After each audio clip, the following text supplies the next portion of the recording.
ನಮಸ್ಕಾರ ವೀಕ್ಷಕರೇ, ತಮಗೆಲ್ಲ ಬಸವಣ್ಣನವರ ವಚನಗಳಿಗೆ ಸ್ವಾಗತ. ವಚನ ಸಂಖ್ಯೆ 9. ನಾಳೆ ಬಪ್ಪುದು ನಮಗಿಂದೇ ಬರಲಿ, ಇಂದು ಬಪ್ಪುದು ನಮಗೀಗಲೇ ಬರಲಿ. ಇದಕ್ಕಂಜುವವರಾರು, ಇದಕ್ಕಳುಕುವವರಾರು.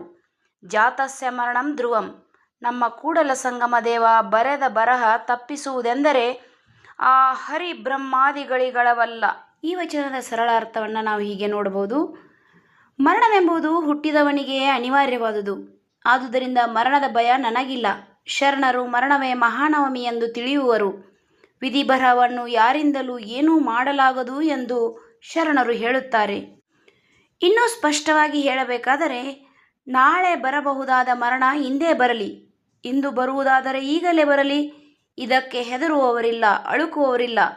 ಹುಟ್ಟಿದವನಿಗೆ ಮರಣವು ನಿಶ್ಚಿತ ಎಂಬುದು ಕೂಡಲ ಸಂಗಮ ದೇವನ ಬರಹ.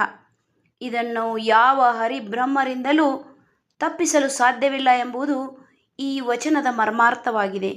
ಬಸವಣ್ಣನವರ ವಚನಗಳು, ಆ ವಚನಗಳ ಅರ್ಥಗಳಿಗಾಗಿ ನಮ್ಮ ಚಾನಲ್ ಸಬ್ಸ್ಕ್ರೈಬ್ ಮಾಡಿಕೊಳ್ಳಿ. ಧನ್ಯವಾದಗಳು.